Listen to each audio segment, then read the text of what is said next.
ಎಕ್ಸಾಮ್ಗೆ ಸಂಬಂಧಿಸಿದಂತೆ ಇಂಪಾರ್ಟೆಂಟ್ ನೋಟ್ಸ್ಗಳನ್ನು ಕೊಡ್ತಾ ಇದ್ದೀನಿ. ಈ ನೋಟ್ಸ್ಗಳನ್ನು ಕೊಟ್ಟಿರೋರು ಅಪ್ಪು ಪಾಟೀಲ್ ಅವರು ಅಂತ. ಅವರ ಫೋನ್ ನಂಬರ್ 7353309032. ಅವರ ಇಮೇಲ್ ID appu13patil@gmail.com. ಸೊ ಹಾಗಾದರೆ ಇವತ್ತು ಭಾಗ 4 ಅದರ ಕುರಿತಾಗಿ ಮಾಹಿತಿ ನೋಡೋಣ. ವ್ಯಾಗುಟಸ್ಕೈ ಇವರು ರಷ್ಯಾ ದೇಶದ ಮನೋವಿಜ್ಞಾನಿ. ಇವರು ಸಾಮಾಜಿಕ ಸಾಂಸ್ಕೃತಿಕ ವಿಕಾಸ ಸಿದ್ಧಾಂತವನ್ನು ಮಂಡಿಸಿದರು. ವ್ಯಕ್ತಿಯ ಸಾಮಾಜಿಕ ಸಾಂಸ್ಕೃತಿಕ ಸನ್ನಿವೇಶವನ್ನು ಜ್ಞಾನಾತ್ಮಕ ವಿಕಾಸದೊಂದಿಗೆ ಸಂಬಂಧವನ್ನು ಇವರು ಕಲ್ಪಿಸಿದ್ದಾರೆ. ಶಿಶು ಕೇಂದ್ರಿತ ಶಿಕ್ಷಣದ ರೂವಾರಿಗಳೆಂದರೆ ರೂಸೋ, ಜಾನ್ ಡೂಯಿ ಮತ್ತು ಮಾಂಟೆಸರಿ. ಶಿಕ್ಷಣ ಹಕ್ಕು ಕಾಯ್ದೆ ಅಂದರೆ ರೈಟ್ ಟು ಎಜುಕೇಷನ್ 2009ರಲ್ಲಿ ಜಾರಿಗೆ ಬಂದಿತು. ಆಗಸ್ಟ್ 4, 2009 ಅಂಗೀಕಾರ. ಆಗಸ್ಟ್ 26, 2009 ರಾಷ್ಟ್ರಪತಿಯವರಿಂದ ಅಂಗೀಕಾರ. ಏಪ್ರಿಲ್ 1, 2010 ದೇಶಾದ್ಯಂತ ಜಾರಿಗೆ ಬಂದಿತು. NCERT ಇದು 1961ರಲ್ಲಿ ಸ್ಥಾಪನೆಯಾಗಿದೆ. ಇದರ ಕೇಂದ್ರ ಕಚೇರಿ ಇರುವುದು ನವದೆಹಲಿಯಲ್ಲಿ. SSA ಅಂದರೆ ಸರ್ವ ಶಿಕ್ಷಣ ಅಭಿಯಾನ ಜಾರಿಗೆ ಬಂದದ್ದು 2001-2002ರಲ್ಲಿ.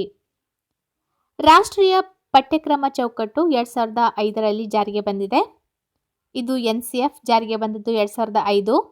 RTE 2009ರ ಸೆಕ್ಷನ್ 30ರ ಪ್ರಕಾರ ನಿರಂತರ ಮತ್ತು ವ್ಯಾಪಕ ಮೌಲ್ಯಮಾಪನಕ್ಕೆ ವಿಶೇಷ ಪ್ರಾಮುಖ್ಯತೆ ಇದೆ.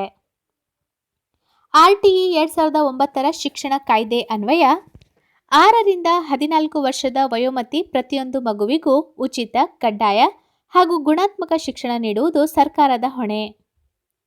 ಸಂವಿಧಾನದ 86ನೇ ತಿದ್ದುಪಡಿ 2002ರ ಮೂಲಕ 21A ವಿಧಿಯ ಪ್ರಕಾರ 6ರಿಂದ 14 ವರ್ಷದೊಳಗಿನ ಮಕ್ಕಳಿಗೆ ಶಿಕ್ಷಣದ ಹಕ್ಕು ನೀಡಲಾಯಿತು.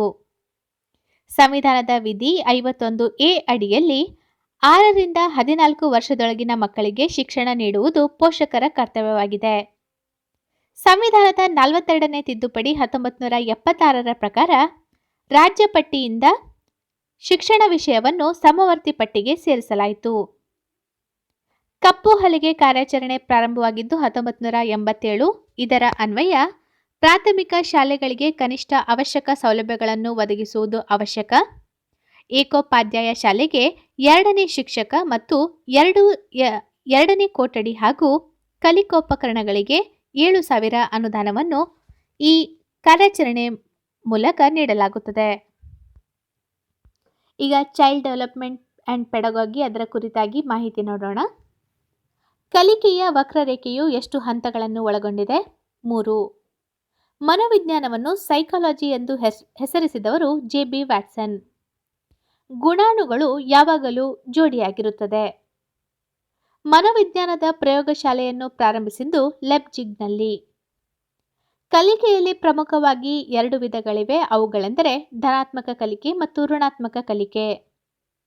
ಅಭ್ಯಾಸ ನಿಯಮವನ್ನು ರೂಪಿಸಿದ ಶಿಕ್ಷಣದ ಮನೋವಿಜ್ಞಾನದ ಜನಕ ಥಾರ್ನ್ಡೈಕ್. ಪುಷ್ಟೀಕರಣ ಸಿದ್ಧಾಂತವನ್ನು ನಿರೂಪಿಸಿದವರು ಹಲ್. ಸಾಮಾಜಿಕ ವೀಕ್ಷಣಾತ್ಮಕ ಕಲಿಕಾ ಸಿದ್ಧಾಂತದ ಪ್ರತಿಪಾದಕರು ಬಂಡೂರ್. ಸಾಮಾಜಿಕ ಕಲಿಕಾ ಸಿದ್ಧಾಂತದ ಪ್ರತಿಪಾದಕ ಎರಿಕ್ಸನ್. ಸಂವೇಗಾತ್ಮಕ ವಿಕಾಸ ಸಿದ್ಧಾಂತದ ಪ್ರತಿಪಾದಕ ಕಾಲ್ಬರ್ಗ್. ವಿಕಾಸದ ಮನೋವಿಶ್ಲೇಷಣಾ ಸಿದ್ಧಾಂತದ ಪ್ರತಿಪಾದಕರು ಕಾರ್ಲ್ ಜಂಗ್. ವಿಕಾಸದ ಪರಿಕಲ್ಪನಾ ಸಿದ್ಧಾಂತದ ಪ್ರತಿಪಾದಕರು ಬ್ರೂನರ್. ಅವಲೋಕನ ವಿಧಾನವನ್ನು ಜಾರಿಗೆ ತಂದವರು JB ವ್ಯಾಟ್ಸನ್. ಪ್ರಶ್ನಾವಳಿ ವಿಧಾನವನ್ನು ಪರಿಚಯಿಸಿದವರು ಗೆಜೆಲ್. ಕಲಿಕೆಯು ಪ್ರಮುಖವಾಗಿ 3 ಹಂತಗಳನ್ನು ಒಳಗೊಂಡಿದೆ. ಥಾರ್ನ್ಡೈಕ್ ಮೂಲತಃ ಪ್ರಾಣಿಶಾಸ್ತ್ರಜ್ಞ. ಕಲಿಕೆಯ ಯಾವ ಹಂತದಲ್ಲಿ ಕಲಿಕಾರ್ಥಿಗೆ ಪ್ರೋತ್ಸಾಹದ ಅಗತ್ಯವಿರುತ್ತದೆ ಅಂದರೆ ಮಧ್ಯಮ ಹಂತದಲ್ಲಿ. ಪೂರ್ವ ಬಾಲ್ಯಾವಸ್ಥೆಯಲ್ಲಿ ಮಗುವಿನ ಸಾಮಾಜೀಕರಣದ ಪ್ರಮುಖ ನಿಯೋಗ ಕುಟುಂಬ. ಸಂಕೇತ ಕಲಿಕೆಯನ್ನು ಪ್ರತಿಪಾದಿಸಿದವರು ಟೋಲ್ಮನ್. ಮನೋವಿಜ್ಞಾನ ಎಂಬ ಪದ ಯಾವ ಭಾಷೆಯಿಂದ ಮೊದಲ ಬಾರಿಗೆ ಬಳಸಲಾಗುತ್ತಿತ್ತು? ಲ್ಯಾಟಿನ್. ರಚನಾವಾದವನ್ನು ಪ್ರತಿಪಾದಿಸಿದವರು EB Titchener. ಗೆಸ್ಟಾಲ್ಟ್ ಎಂಬ ಪದ ಯಾವ ಭಾಷೆಯಿಂದ ಬಂದಿದೆ? ಜರ್ಮನ್. ಬಾಲ್ಯದಲ್ಲಿ ಹೆಚ್ಚಾಗಿ ಕಂಡುಬರುವ ಅಭ್ಯಾಸ ಅಣಕ ಅಥವಾ ಅನುಸರಣೆ. ಸಂದೇಶ ವಿನಿಮಯ ವಿಧಾನಗಳಲ್ಲಿ ಹೆಚ್ಚು ಪರಿಣಾಮಕಾರಿ ಹಿಮ್ಮುಖ ವಿಧಾನ. ಮನೋವಿಶ್ಲೇಷಣಾ ಪಂಥದ ಸಂಸ್ಥಾಪಕರು ಸಿಗ್ಮಂಡ್ ಫ್ರಾಯ್ಡ್. ಮನೋವಿಜ್ಞಾನದ ಪ್ರಯೋಗಶಾಲೆಯನ್ನು ಜರ್ಮನಿಯಲ್ಲಿ ಆರಂಭಿಸಲಾಯಿತು. ಹಿರಿಯ ವ್ಯಕ್ತಿಗಳಿಗೆ ಗೌರವ ಕೊಡುವುದು ಮತ್ತು ಪಾಂಡಿತ್ಯ ಸಂಪಾದಿಸುವುದು ಮನೋಗತ ಕಲಿಕೆಯಾಗಿದೆ. ಕೇವಲ ಜ್ಞಾನದ ಸಹಾಯದಿಂದ ಯಾವುದಾದರೂ ಒಂದು ಸಂಗತಿ ಅಥವಾ ವಿಷಯವನ್ನು ನಮ್ಮದಾಗಿಸಿಕೊಳ್ಳುವುದು ಮನೋಗತ ಕಲಿಕೆ. ಕಲಿಕೆಯ ಸಿದ್ಧಾಂತಗಳ ಪಿತಾಮಹ ಥಾಂಡೈಕ್. ವ್ಯಾಟ್ಸನ್ ತನ್ನ ಪ್ರಯೋಗಕ್ಕೆ ಆಯ್ಕೆ ಮಾಡಿಕೊಂಡಿದ್ದು ಆಲ್ಬರ್ಟ್ ಎಂಬ ಬಾಲಕನನ್ನು. ಫಲಿತ ಅಂಡಾಣುವನ್ನು ಯುಗ್ಮ ಕೋಶ ಎಂದು ಕರೆಯಲಾಗುತ್ತದೆ. ಮಾನಸಿಕ ವಿಕಾಸವನ್ನು ಸಂಜ್ಞಾತ್ಮಕ ಸಿದ್ಧಾಂತವು ಪ್ರತಿಪಾದಿಸುತ್ತದೆ. ಮನೋವಿಜ್ಞಾನದಲ್ಲಿ ಅತ್ಯಂತ ವ್ಯಕ್ತಿನಿಷ್ಠ ವಿಧಾನವೆಂದರೆ ಅಂತರಾವಲೋಕನ ವಿಧಾನವಾಗಿದೆ. ಮನೋವಿಜ್ಞಾನದ ಅಧ್ಯಯನಗಳಲ್ಲಿ ಹೆಚ್ಚು ಪ್ರಚಲಿತವಿರುವ ವಿಧಾನ ಪ್ರಾಯೋಗಿಕ ವಿಧಾನ. ಸೈಕಲ್ ಸವಾರಿಯು ಕ್ರಿಯಾಗತ ಕಲಿಕೆಗೆ ಒಂದು ಉದಾಹರಣೆಯಾಗಿದೆ. ಶ್ರೋತ್ಯ ವರ್ಗವನ್ನು ಮೂರು ವರ್ಗಗಳಾಗಿ ವಿಂಗಡಿಸಲಾಗಿದೆ. ಮನೋವಿಜ್ಞಾನವನ್ನು ಮೊದಲ ಬಾರಿಗೆ ವರ್ತನಾ ವಿಜ್ಞಾನ ಎಂದವರು ಜೆ.ಬಿ. ವ್ಯಾಟ್ಸನ್.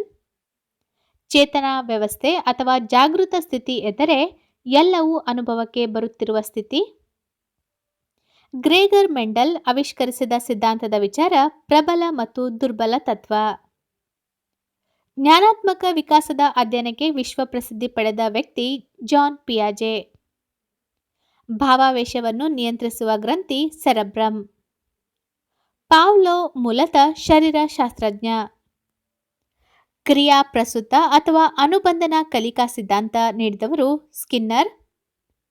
ಇದರಲ್ಲಿ ಬಳಸಿದ ಪಕ್ಷಿ ಎಂದರೆ ಪಾರಿವಾಳ. ಸಮೂಹ ಗತಿಶಾಸ್ತ್ರ ಎಂಬ ಪದ ಪರಿಚಯಿಸಿದವರು ಕಾರ್ಟ್ ಲೆವಿನ್ 1944ರಲ್ಲಿ. ಗುಂಪು ತಾತ್ಕಾಲಿಕ ಸಮೂಹ ನೀತಿ ನಿಯಮಗಳನ್ನು ಒಳಗೊಂಡಿರುತ್ತದೆ. ಜಾನ್ ಪಿಯಾಜೆ ಅವರು ಸ್ವಿಸ್ ದೇಶದ ಮನೋವಿಜ್ಞಾನಿ. ಮನೋವಿಜ್ಞಾನಕ್ಕೆ ಸಂಬಂಧಿಸಿದಂತೆ ಇಂಪಾರ್ಟೆಂಟ್ ನೋಟ್ಸ್ ಇದು. ಪೂರ್ವ ಬಾಲ್ಯದ ಮಕ್ಕಳ ಬೌದ್ಧಿಕ ವಿಕಾಸ ಸುಮಾರು 1500 ಪದಗಳ ಗ್ರಹಿಕಾ ಸಾಮರ್ಥ್ಯವಿದೆ. ಪೂರ್ವ ಬಾಲ್ಯದ ಮಕ್ಕಳು ತಮ್ಮ ಭಾವನೆಗಳನ್ನು ಮುಚ್ಚಿಟ್ಟುಕೊಳ್ಳಲಾರರು.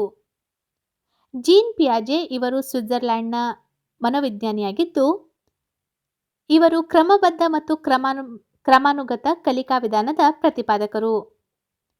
ಜೀನ್ ಪಿಯಾಜೆ ಪ್ರಕಾರ ಜ್ಞಾನಾತ್ಮಕ ವಿಕಾಸದ ಹಂತಗಳೆಂದರೆ ಸಂವೇದನಾಗತಿ ಜನನದಿಂದ 2 ವರ್ಷ, ಮೂರ್ತ ಕಾರ್ಯಗಳ ಹಂತ 7 ರಿಂದ 11 ವರ್ಷ, ಕಾರ್ಯಪೂರ್ವ ಹಂತ 2 ರಿಂದ 7 ವರ್ಷ, ಔಪಚಾರಿಕ ಕಾರ್ಯಗಳ ಹಂತ 11 ವರ್ಷಗಳ ಮೇಲ್ಪಟ್ಟು.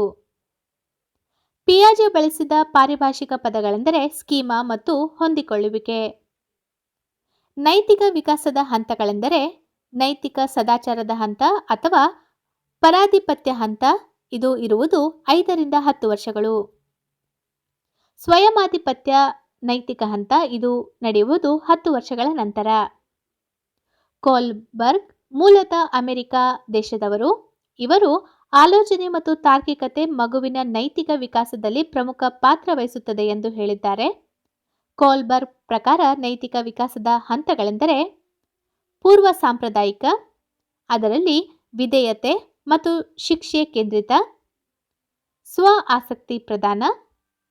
ಎರಡನೆಯ ಹಂತ ಸಾಂಪ್ರದಾಯಿಕ ಹಂತ, ಇದರಲ್ಲಿ ಅಂತರ್ವ್ಯಕ್ತಿ ಗೌರವ ಮತ್ತು ಮನ್ನಣೆ, ಸಾಮಾಜಿಕ ನಡವಳಿಕೆ. ಮೂರನೆಯ ಹಂತ ಉತ್ತರ ಸಾಂಪ್ರದಾಯಿಕ, ಇದರಲ್ಲಿ ಸಾಮಾಜಿಕ ಒಪ್ಪಂದ ಕೇಂದ್ರಿತ ಮತ್ತು ಸಾರ್ವತ್ರಿಕ ನೈತಿಕ ತತ್ವಗಳು ಪ್ರಧಾನವಾಗಿರುತ್ತದೆ. ವ್ಯಾಗೊಟೋಸ್ಕಿ ರಷ್ಯಾ ದೇಶದ ಮನೋವಿಜ್ಞಾನಿಯಾಗಿದ್ದು ಸಾಂಸ್ಕೃತಿಕ ಐತಿಹಾಸಿಕ ಸಿದ್ಧಾಂತದ ಪ್ರತಿಪಾದಕರು. ಈ ಸಿದ್ಧಾಂತದ ಪ್ರಕಾರ ಸಾಮಾಜಿಕ ಅಂತರ್ಕ್ರಿಯೆ ಮೂಲಕ ಮಕ್ಕಳು ಆಲೋಚನೆ, ಪ್ರಕ್ರಿಯೆ ಮತ್ತು ಸಂಸ್ಕೃತಿಯನ್ನು ಪಡೆಯುತ್ತಾರೆ. ಇವರ ಈ ಸಿದ್ಧಾಂತವು ಸಂಸ್ಕೃತಿಯ ಅಂಶಗಳಾದ ಮೌಲ್ಯಗಳು, ನಂಬಿಕೆಗಳು, ಪದ್ಧತಿಗಳು ಮತ್ತು ಕೌಶಲ್ಯಗಳು ಒಂದು ಪೀಳಿಗೆಯಿಂದ ಮತ್ತೊಂದು ಪೀಳಿಗೆಗೆ ವರ್ಗಾವಣೆಯಾಗುತ್ತದೆ. ಈ ಸಿದ್ಧಾಂತವನ್ನು ಆಧರಿಸಿದ ಬೋಧನೆ ಅನ್ಯೋನ್ಯ ಬೋಧನೆ. ವ್ಯಾಗಟೋಸ್ಕಿರ್ ಅವರ ಪ್ರಕಾರ ಝೋನ್ ಆಫ್ ಪ್ರಾಕ್ಸಿಮಲ್ ಡೆವಲಪ್ಮೆಂಟ್ ಅಂದರೆ ZDP ಎಂಬ ಪರಿಕಲ್ಪನೆಯನ್ನು ಇವರು ಅಭಿವೃದ್ಧಿಪಡಿಸಿದರು. ಶಿಶು ಕೇಂದ್ರಿತ ಶಿಕ್ಷಣ ಇದರಲ್ಲಿ ಮಗುವಿನ ಅಗತ್ಯತೆ, ಆಸಕ್ತಿ, ಬುದ್ಧಿಶಕ್ತಿಗೆ ಅನುಗುಣವಾಗಿ ನೀಡುವ ಶಿಕ್ಷಣವಾಗಿದೆ. ಪ್ರಗತಿಶೀಲ ಶಿಕ್ಷಣ ಇದರಲ್ಲಿ ನಮ್ಯವಾದ ವೇಳಾಪಟ್ಟಿ ಮತ್ತು ಆಸನ ವ್ಯವಸ್ಥೆ ಮತ್ತು ಮಗುವಿಗೆ ಹೊಂದಿಕೊಳ್ಳುವಂತಹ ಶಿಕ್ಷಣ. ವ್ಯಕ್ತಿ ಭಿನ್ನತ ಬಗ್ಗೆ ಅಧ್ಯಯನ ಮಾಡುವ ಮನೋವಿಜ್ಞಾನದ ಶಾಖೆ ವಿಭೇದಾತ್ಮಕ ಮನೋವಿಜ್ಞಾನ. ಸಮನ್ವಯ ಶಿಕ್ಷಣ ಇದರಲ್ಲಿ ಸಾಮಾನ್ಯ ಮಕ್ಕಳೊಂದಿಗೆ ವಿಕಲಚೇತನ ಮಕ್ಕಳನ್ನು ಸೇರಿಸಿಕೊಂಡು ನೀಡುವ ಶಿಕ್ಷಣವಾಗಿದೆ. ನ್ಯೂನತೆ ಹೊಂದಿದ ಮಕ್ಕಳು ಅಂದರೆ ಅಂಗವೈಕಲ್ಯ, ದೃಷ್ಟಿದೋಷ ಮತ್ತು ಶ್ರವಣ ದೋಷ ಹೊಂದಿದ ಮಕ್ಕಳು.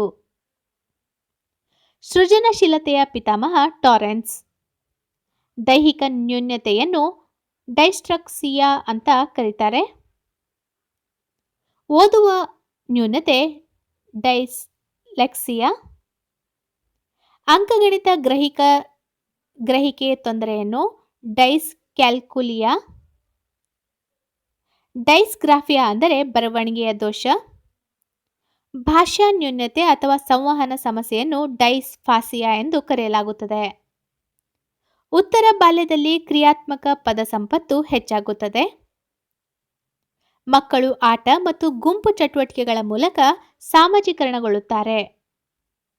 ಕಾರ್ಯಕ್ರಮಾನ್ವಯ ಬೋಧನೆ ಇದು ಸ್ಕಿನ್ನರ್ ಅವರ ಕೊಡುಗೆಯಾಗಿದ್ದು, ಮಾನಸಿಕ ವಯಸ್ಸು ವ್ಯಕ್ತಿ 16 ವರ್ಷ ತಲುಪಿದಾಗ ಅದು ಗರಿಷ್ಠ ಮಟ್ಟ ತಲುಪುತ್ತದೆ. ವರ್ತನವಾದದ ಪಿತಾಮಹ JB ವ್ಯಾಟ್ಸನ್. ಗೆಸ್ಟಾಲ್ಟ್ ಪಂಥದ ಸ್ಥಾಪಕ ಮ್ಯಾಕ್ಸ್ ವರ್ದಿಮರ್.